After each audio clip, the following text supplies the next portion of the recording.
Isang taon na ang lumipas sa mansyon ng Ogent family. Sa huling pagkakataon, sa swordsmanship contest, pati din pala sa pagkakataong ito. Ito ang unang beses na nakakita ako ng taong hindi nanginginig sa harap ng aking ama. Hindi ka ba natatakot sa kanya? Tanong ni Ryan kay Shireenay. Ayun ba, hindi naman ito masyadong kahanga-hanga. Nabasa ko lamang ito noon isang beses sa aklat, sabi nila, ang ugat ng takot ay nagmumula sa imahinasyon. Ang pag-iisip na maaari kang mamatay ay dahil sa isang paparating na sitwasyon. Halimbawa, kahit tumalon ka sa bangin, bago ka makababa sa sahig. Ang pakiramdam nito ay parang hindi ka papatay, tama ba ako? Sa halip na isipin ang kamatayan na maaaring mangyari sa hinaharap, dapat ay mag-focus na lamang sa kasalukuyan, at maaari kang makahanap ng solusyon, paliwanag ni Shireenay. Bobo ka ba Shireenay? Ano ba iyang mga kalokohang sinasabi mo? Kapag tumalon ka sa bangin, siguradong ikaw ay mamamatay, sabi ni Ryan kay Shireenay. Hindi iyon ang ibig kong sabihin, sagot ni Shireenay kay Ryan. Tumalon si Shireenay sa bangin nang walang pag-aalinlangan. Hindi ako maaaring mawala sa aking focus sa oras na masira ang aking spirit zone, siguradong katapusan ko na ito. Ipinagpatuloy pa din ni Shireenay ang pagsusulit gamit ang kanyang spirit zone. Nagulat ang mga estudyanteng kalahok sa ginawa ni Shireenay. Ginamit ni Shireenay ang photonization upang siya ang manguna sa kanilang lahat. Nagsigawan naman ang mga estudyanteng nanonood ng pagsusulit. Pinag-usapan din nila si Shireenay sa pagtalon nito sa bangin. Amy, di ba sinabi mo na ito ang unang pagkakataon na gumamit si Shireenay ng salamangka, sabi ni Cheryl kay Amy. Nagulat naman si Amy sa sinabi sa kanya ni Cheryl. Nag-aalala si Amy dahil huli na nang magsimula si Shireenay sa paggamit ng salamangka. Ngunit ito ay nakabawi pa din hanggat nananatili siya sa kanyang linya. Si Shireenay ay mananatiling una sa kanilang lahat, punyeta. Ano bang ginagawa ng mga inutusan ko, kahit gaano ko siya subukang malampasan? Nananatili pa din siyang nangunguna sa akin, seryosong sabi ni Mark. Habang naglalakad si Maria sa gitna ng kakahuyan, narinig niya ang malakas na sigawan ng mga nanonood. Sa simula pa lamang ay si Maria ay parang wala talagang talento. Maria, bakit parang ang iyong mga grado ay bumababa? Tanong ng guro kay Maria.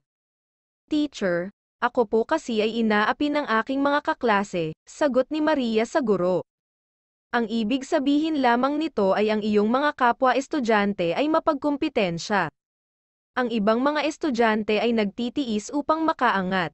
Kung hindi mo makakayanan ang lahat, paano ka magiging isang salamangkero, sabi muli ng guro kay Maria. Ito ang dahilan kung bakit si Maria ay nagtiis sa ikapitong klase sa loob ng 6 na taon. Ayaw ko ng kompetisyon, pero mas lalong ayaw ko ng inaapi. Hindi dapat makaabante si Mark, nasambit ni Maria. Nang matapos ang ikatlong pagliko, ang mga estudyanteng kumukuha ng pagsusulit ay nahati sa 3 grupo. Ang mga kasamahan ni Mark at si Shireenay ay magkakasama sa unang grupo. Ang ikalawang grupo naman ay nakasunod sa kanila at may layo sila ng halos 3 metro. Ang huling grupo naman ay halos umatras na dahil sa takot. Ang iba ay nahulog na paibaba sa bangin, ang mga estudyanteng nanonood naman ay pinagtatawanan ang mga sumukong estudyante. At naisip ng isang guro na ang mga estudyanteng hindi mapapagtagumpayan ang kanilang takot ang kauna-unahang mahuhulog. Mayroon namang nakahandang isang malaking animoy bentilador, na makatutulong sa mga estudyante upang ang mga ito ay hindi kaagad bumagsak sa lupa. At ang lahat ng mga nasa huling grupo ay tuluyan ng bumagsak. Ang karamihan naman sa ikalawang grupo ay bumagsak na din. Mga bobo talaga. Hindi sila dapat sumuko. Hindi nila dapat sinubukan ang isang bagay na hindi nila makakayanan, sabi ni Mark. Ang isang problema ni Mark ay si Shireenay, dahil ang pagitan nilang dalawa ay lalong lumalaki. At si Shireenay ay mukhang hindi napapagod, naisip ni Mark na paano iyon nangyari. Gayong noong hindi pa nagsisimula ang pagsusulit ay halos mukhang pagod na si Shireenay. Si Shiranae ay nagpatuloy at naging mas mabilis pa ang galaw nito. Naisip ni Teacher Seina na si Shiranae ay talagang mayroong kahanga-hangang talento. Gumagamit siya ng puwersa ng paulit-ulit, ang mga galaw ni Shiranae ay matatag. At siya ay parang katulad ng isang makina, sabi ni Teacher Seina. Sa kabilang banda naman, ang mga galaw naman ni Mark ay nakababahala. At mas magaling siya kaysa sa iba nilang mga kaklase. Ngunit minamadali niya ang kanyang sarili, sabi naman ng isang guro. Kahanga-hanga ka talaga Teacher Ethela, nagawa mo silang obserbahan gamit ang iyong synesthesia kahit na ikaw ay nasa malayo, sabi ng headmaster kay Teacher Ethela. At naisip ng headmaster na napakatalentado talaga ni Shiranae. Para isipin na maaabot niya ang antas na kinakailangan. Siya talaga ay kahanga-hanga. Saan kaya natutunan ni Shiranae ang kanyang mga kakayahan, sabi ni Cheryl. Pinag-aralan lamang niyo ito, sagot ni Amy, kalimitan. Sinisikap ng mga salamangkero na matuto ng isang paraan upang magamit ang walang malay na bahagi ng kanilang isip ng may kamalayan. Pero medyo may kakaiba kay Shiranae. Nag-aalala ako kung kaya ba talaga niyang kontrolin ang kanyang kamalayan ng buo. Yan kasi ang isang bagay na hindi niya natutunan, sabi ni Amy sa kanyang isip. Kung ito ay magpapatuloy, siguradong ako ay matatalo. Gawin na natin ngayon, sigaw na sabi ni Mark, ngayon na. Ngunit ito ngayon ay magiging masyadong halata, sabi ng isang lalaki. Kung mauubos lahat ang aking natitirang kapangyarihang pangkaisipan, sa malamang ay magawa ko ito, sabi naman ng isa pang lalaki. At sinubukan nitong lumiko ng hindi naaayon sa kanyang linya.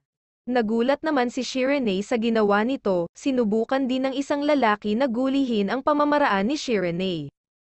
Ano bang ginagawa mo? Tanong ni Shiranae sa lalaki. Patawarin mo ako, dahil nakasalalay ang buhay ko dito. Kailangan nating parehas na matalo, sagot ng lalaki kay Shiranae. Nagulat naman si Shiranae sa sinabi sa kanya ng lalaki.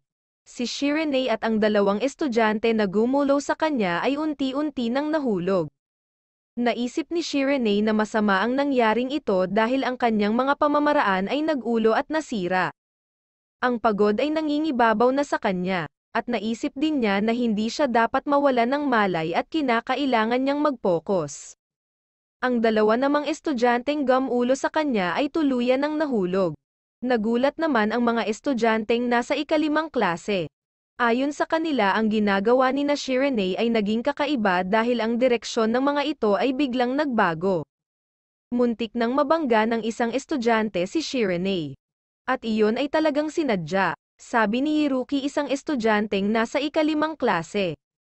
Ano, paano mo naman nasabi iyan? Sino ang kusang magtatangkang gumawa ng ganoong banggaan? Tanong ng isang estudyante kay Hiruki. Si Shiranae ay pinigilan ng isang estudyante sa kanyang linya. Habang ang isa naman ay binangga siya mula sa isang gilid. Ito ay isang mahusay na taktika na gumagamit ng mga madali ang pakinabang ng teleportation at paglukso sa espasyo ng sabay-sabay. Kung hindi makakatakas si Shiranae sa landas na kanyang tinatahak ngayon, siguradong may kahindik-hindik na mangyayari sa kanya. Well, kung ako iyon, madali akong makakatakas gamit ang equation of motion, sabi muli ni Hiruki. Inis na inis naman ang dalawang lalaki kay Hiruki dahil mahilig daw talaga itong ipagmalaki ang kanyang sarili. Ayon pa sa mga ito, katulad nga ng sinabi ni Hiruki. Siguradong malalaman din ito ng mga guro, at sigurado din na ang mga ito ay mayroong plano na dapat gawin. Ang mga hurado naman ay tahimik lang na nanonood sa mga kumukuha ng pagsusulit. Hahaha, ako na ang nangunguna ngayon, seryosong sabi ni Mark. Ayon pa sa kanya, ang ibang mga estudyante ay may inggit sa kanya. Dahil siya ay makakaangat na sa kanyang mga kasamahan at sa buong nasa ika-6 na klase. Tumungin kayo sa aking lahat, ako ay isang henyo, mayabang na sabi ni Mark. Si Shiranae ay nakabalik na sa kanyang tamang linya at patuloy nitong hinahabol si Mark. At sabi ni Shiranae, kung nais niyang manalo, kailangan niyang maunahan muli si Mark. At kung siya ay magmamadaling taasan ang distansya ng kanyang teleportation, ang kanyang pamamaraan ay masisira. Sa halip, ang ginawa na lamang niya ay dinagdagan na lamang niya ang kanyang bilis. At dahil dito, nagtagumpay na si Shiranae na maunahan si Mark. Nagsimula nang magsigawan ang mga estudyante para kina Shiranae at Mark. Hindi maganda ang kanyang pakiramdam, pero masyado siyang gumagamit ng salamangka, sabi naman ni Amy. Habang nanonood, biglang nagulat si Amy sa kanyang nakita. Habang papalapit na si Mark sa kabilang talampas, may napansin siyang kakaiba. Ang system engine ng tulay ay biglang nabuksan, at ang tulay ay nag-swing papunta kay Mark. Ano ba itong bagay na ito? Gulat na sabi ni Mark. Ang mga guro ay sobrang gulat na gulat dahil sa nangyari. Ang engine system ng tulay ay nabuksan at nag-alarm ito na ito ay nasa ika-10 antas na. Nagtaka sina Shiranae at Mark kung ano ang ibig sabihin ng ika-10 antas. Si Teacher Thad ay biglang umalis upang tingnan kung ano ang totoong nangyari sa system engine ng tulay. Agad itong gumamit ng teleportation upang mas mabilis na makarating sa control room. Headmaster, kailangan na po nating itigil ang pagsusulit na ito, sabi ni Teacher Sena sa headmaster. Ngunit ang pagsusulit na ito ay para sa pag-abante sa 2 klase. Kung ito ay ating kakanselahin, magiging matindi ang reklamo ng bawat pamilya. Ano ang dapat nating gawin doon, sabi naman ng isang guro. Nag-aalala ka pa ngayon sa mga sasabihin nila, magpadala kayo ng hudyat ngayon upang itigil ang pagsusulit, sigaw ng headmaster. Agad na nagbigay ng hudyat si Teacher Sena upang itigil ang pagsusulit. At naisip naman ni Shiranae pagkatapos niyang makita ang hudyat ay ito na itinigil na nila ang pagsusulit. Habang papalayo naman si Teacher Thad sa training ground ay nakita din niya ang hudyat. Ang hudyat, ibig sabihin nito ay itinigil na nila ang pagsusulit. Siguradong gabundok na reklamo ang matatanggap namin ngayon, sabi ni Teacher Thad. Narating na ni Teacher Thad ang control room, binuksan niya ang pinto ngunit nagulat siya dahil ito ay nakalock. At naisip niya na ang insidenteng nangyari ay hindi sinasadya kundi ito ay talagang sinadya. Ginamit niya ang kanyang spirit zone at naglabas siya ng isang ball ang apoy upang sirain ang pinto. Ngunit bigla siyang nagulat sa kanyang nakita gamit ang kanyang spirit zone. Nakita niya na mayroong tao sa loob ng control room. Sino ang nasa loob? Buksan mo ang pinto. Kung hindi mapipilitan akong ikaw ay pasabugin kasama ang pintong ito, sabi ni Teacher Thad. Pakiusap gawin mo na. Wala namang mag-aalala at makakapansin kapag ang isang tulad ko ay nawala. Isang boses na nagmula sa loob ang narinig ni Teacher Thad. Pagkatapos niya itong narinig, naisip niya kung kaninong boses ito. Ang boses na ito ay nagmumula kay Maria. Alam mo ba ang ginawa mo ngayon?